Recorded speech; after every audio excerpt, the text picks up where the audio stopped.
So Yes, I today we have. are joined by Gordy Tobutt, also known as Globy the Bubbler. So can you tell us a little bit about what it is that you do? Well, there are two parts to my enterprise. The first is doing entertainment. People hire me for birthday parties and festivals and block parties and such, and I come out and I supply bubble making equipment to the guests there, so they can make giant bubbles and some various bubbles effects. While I have my big hairy rigs, my big 8, 10, 12 foot poles where I do other kinds of bubble effects. Big bubbles, lots of little bubbles, clouds of bubble foam. Now, the other part is I'm a custom bubble equipment uh, maker. Um, and that's a big part of my biz too. It's a professional grade, custom made according to specifications, highest grade materials, real fancy high end stuff. So you're located in Fox River Grove. I guess first of all, tell us how long have you been there, and what's bubble making like in this time when we're stuck at home? Is business off and things Oh yeah, getting yeah. started? It's off. I've lived here in the Grove, I guess about 12 years, and I've been in the bubble biz for about 9 years. It started as a hobby, but then things got out of control. And so How do you get recently, into it as a hobby?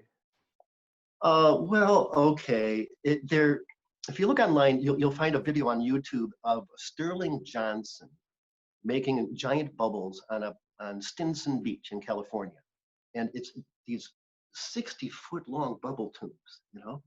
It's amazing to see. And so I saw the video, and I'm like, I want that toy. I want to play with that toy. So I did a web search, giant bubble buy shop, and it turned out to be a hobbyist thing. Really, you can't just do that. So I learned how to make the bubble solution. I learned how to make some of the basic equipment, and I set about just trying to recreate that effect. So I go to the parks and stuff, and I test my solutions. I test my equipment, and I always brought extra little bubble makers for the passersby to play with, like little tri strings like this for making giant bubbles. So that was fun, and they started asking me, hey, do you do parties? And I said, no, no, I'm just here having fun. Here, try it, it's fun. But then I lost my job as a software developer, and I started saying, yes, yes, I do parties, sure. And and around the same time, I was deep into the hobby and experimenting with different kinds of designs for bubble making equipment. I made what they call a one-man top-down kid in a bubble rig. it's it's the two sticks, and it kind of forms a square of string, and you open it up over somebody, you pull it down, you put them in a bubble. Cool. And so some gentleman in San Diego insisted that I make one for him. I kept saying, hey, here's the how-to pictorial. You can make it. You just go to hardware stores, just a few things. He said, no, no, no, you got to make it. So that started me on the way of making the bubble equipment too. and so recently you were commissioned to make the world's largest bubble net. Yes. What went into doing that? Actually, it was almost 2 years ago we got started on the project. I'm known for my bubble nets. I have sort of a special design. They're all hand woven with tools like this, and and I experiment with a lot of different kinds of materials and styles and designs. And anyway, so I'm well known for making a very nice bubbling net.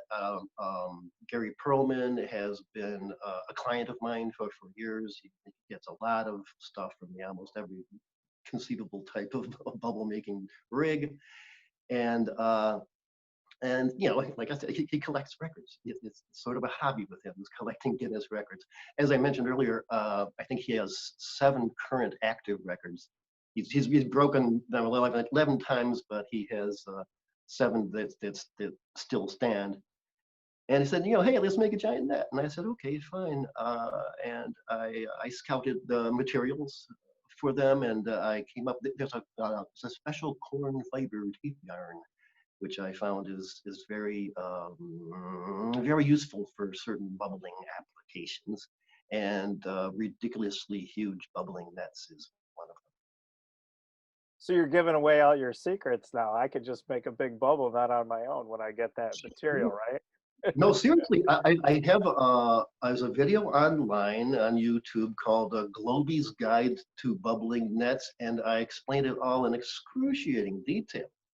I hope it's boring as heck, but I give every little thing you need to know how to make a bubbling net, exactly how I make them, and it's so yeah, anybody can make one. It just takes the time, patience, some experience, I suppose, and the right kind of materials. How about the solution you put the net in order to get? Are there special ways to do that to allow for the bigger bubbles, or is it just a regular solution like the stuff you'll get at Walmart with a wand? No, it's not a regular solution. It's a homemade mix. Let's see, water, Dawn, and a blend of water soluble lubricants. You might say. Um, for a homemade mix, you can imitate a homemade mix with water, Dawn, and personal lubricant jelly. And I'm in the process of making a video, for to show how to make giant bubbles, and I'm going to give away that recipe too. But the stuff I use is a crazy recipe. You have to kind of cook parts and age parts and vent them, and it's kind of a hairy recipe. But it's chemically it's similar. But right. The toy store stuff for tiny bubbles, it's fine. It's even better for small bubbles. But for the giant bubbles, you need a special mix. For nets, the toy store stuff might work, but I make my own cheaper anyway. So what the heck.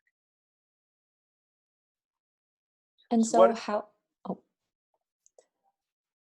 you go? so how big is the net that you just made? Like, what are the dimensions of it? Oh, I think, okay, well, for comparison, I don't even know, this one, fit the screen. This one, I think it has like a 3-foot top. The record-breaking net has a 15-foot top. And the sides, I don't make them, they're not quite, they're sort of equilateral triangles. But if you can imagine that the bottom point is kind of cut off at about 3 rows or so, because it just flies better. It's like sailing. It's almost like a little parachute that you sail on the wind. And so that one is, yeah, okay, 15-foot top, and I suppose 13-foot sides. And the idea was we were establishing a new record. So Guinness kind of arbitrarily said, okay, 100 square meters or whatever. And he said, oh, okay, so we set the first record with my video out there. Somebody will beat it soon, but then we're ready to top that again. How many people does it take to make a bubble with a 15 and then 13 with those kind of dimensions? That's not a one-person operation, right? It takes two. That's why we roped this other guy out in Cleveland into it, Steve Langley. You can do it with one, but it's a real pain. It's very heavy, especially when it's soaked with juice. And you kind of, I think one person can manage it, but you have to stand on a picnic table or something to get it going. It's pretty difficult to deploy. So it's basically, it's a 2-man rig, yeah. I would never use that on the job. It's just stupidly huge. Are you booking bubble events right now, or? Yes. I had a bunch booked, and then they all went away. And now they're coming back. Social distancing isn't very difficult with what I do. Well, first of all, because I usually mark off my area with cones and tape so the kids don't step on my stuff and fall into the bubble solution. But and I always put out guest bubbling stations. So any kid or any adult who wants to make giant bubbles, they can do it too. And I just space them out. It's okay. At the start, I'll sanitize the handles of these things, And so, you know, they can share. It's up to them if they want to sanitize it in between guest bubblers. I have a few breath-driven effects. Almost everything I use is driven by the wind, if there is a wind. But I'm not using the breath-driven effects. I have this vape bubbler thing where it's like an e-cig setup, but you blow into it instead of suck into it. It blows out these little white bubbles, which is very cool. But they're full of breath, and that's not cool. But it's soap, right? I mean, you said there's Dawn in the solution, right? It naturally sanitizes then. I don't think so. I don't think just soap alone is going to Okay. do it. And I also, you know, it's an atomizer. It's an e-cig atomizer in that particular case. And yeah, it goes through and it gets kind of boiled. You know, my breath gets boiled along with the fluid. But I don't count on that to sanitize it either, really. Do you have anything else, Samantha? I was going to ask, what is it like to apply for breaking the world record? Like, what did you have to do in order to set that up? Oh, you know, I left that up to Mr. Perlman. But basically, my understanding is you start up an account with Guinness, and then if you make your proposal, if they take you seriously enough, which they do for him because he collects these things, they'll you go back and forth and you get a caseworker. And you discuss the details with him, what's really needed, what are the specifications. And if they say go ahead, well, you go ahead.